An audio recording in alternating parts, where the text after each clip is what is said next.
జగన్పై బుద్ధా వెంకన్న ఫైర్. విపత్తు ఎప్పుడొచ్చినా నేనున్నా అనే ప్రజలతో ఉండే చంద్రబాబుకు ప్రజాధనాన్ని దోచుకున్న జగన్ కూడా నీతులు వల్లిస్తున్నాడు. అబద్ధాలు చెప్పడానికి కూడా అర్థం లేదా నీకు? రాష్ట్రాన్ని నాశనం చేయాలనే మీ కుట్రల్ని తిప్పికొడతాం. జగన్, నీకు సిగ్గుంటే ఇప్పుడైనా మనసు మార్చుకో. 151 స్థానాల నుంచి 11 స్థానాలకు ప్రజలు నిన్ను పరిమితం చేశారు. ఇలాంటి కుట్రలు చేస్తే ఒక్క స్థానం కూడా ఉండదు. పిచ్చి పిచ్చి వాగుడు వాగితే ప్రజలే తరిమి కొడతారు. జగన్, ప్రజలకు సేవ చేయడం అలవాటు చేసుకో. కుట్రలు, కుళ్ళు రాజకీయాలు మానుకో జగన్. కోనసీమలో వరదలు వస్తే 3 కిలోలు టమాటాలు, కేజీ బియ్యం, 1/4 కిలో పంచదార ఇచ్చాడండి. ఇక్కడ ఏమి ఇచ్చారు చంద్రబాబు నాయుడు గారు? గ్రౌండ్ ఫ్లోర్ ములిగితే 25,000, బండి ఏదైనా ఇదైతే 10,000, అలాగే చిన్న చిన్న వ్యాపారస్తులకి 1,00,000 రూపాయలు ఇవాళకి సాయం అందిస్తున్నారు. కాబట్టి జగన్మోహన్ రెడ్డి ఇక్కడ వరదలు వచ్చినప్పుడు చంద్రబాబు గారు సెక్రటరియట్లో ఉన్నప్పుడు నువ్వు విజయవాడ, బెంగళూరు పోయా హైదరాబాదు, మళ్ళీ హైదరాబాదు పోయా బెంగళూరు, మళ్ళీ విజయవాడ, నువ్వు ఇలా తిరగడమే సరిపోయింది. వరద బాధితుల గురించి మాట్లాడే అర్హత నీకు ఎక్కడుంది?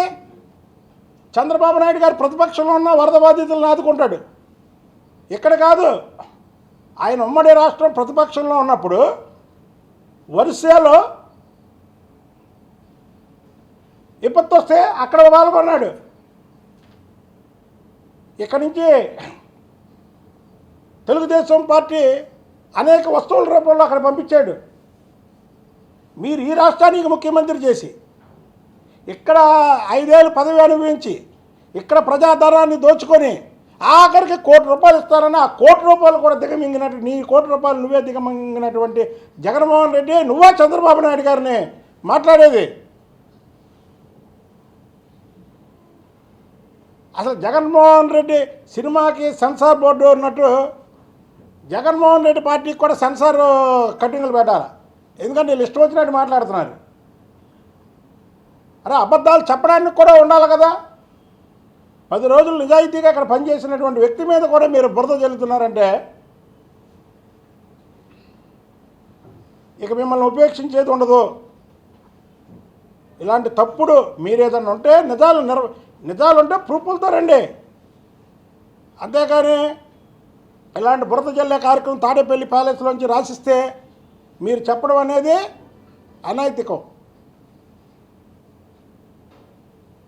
కాబట్టికి జగన్మోహన్ రెడ్డి నీకు చెప్తున్నా, నిన్ను ప్రజలు 151 సీట్ల నుంచి 11 సీట్లకి చేశారు. నువ్వు ఒక సాధారణ ఎమ్మెల్యేవి. నీలాంటి ఎమ్మెల్యేలు కూటమిలో 164 మంది ఉన్నాం. ఆ 164 మందిలో ఒకరు ముఖ్యమంత్రి, ఒకరు ఉప ముఖ్యమంత్రి, ఇంకొక 24 మంది మంత్రులు ఉన్నారు. వాళ్ళతో కూడా నువ్వు సమానం కాదు. నీ పార్టీ త్వరలోనే మూత వేసుకోవడం ఖాయం. ఈలోపు ఎందుకు నీకు ఈ ఆదుర్త ఎందుకు? చంద్రబాబు గారు, పవన్ కళ్యాణ్ గారు కక్ష సాధింపు చర్యలు తీసుకోవద్దని ఒక మాట చెప్పినందుకు ఎలుకలు బొక్కలోంచి వచ్చినట్టు వచ్చి వాళ్ళు మాట్లాడుతున్నారు ఒక్కొక్కరు. కాబట్టి ఇప్పటికైనా సరే జగన్మోహన్ రెడ్డి ప్రజలకు సేవ చేయడం నేర్చుకో. ముందు నీ 1 కోటి రూపాయలు ప్రజలకి, అంతేగాని నువ్వు పిచ్చి పిచ్చి వాగుళ్ళు మీ వాళ్ళతో వాగిస్తే మాత్రం చూస్తూ ఊరుకునే ప్రసక్తే లేదు.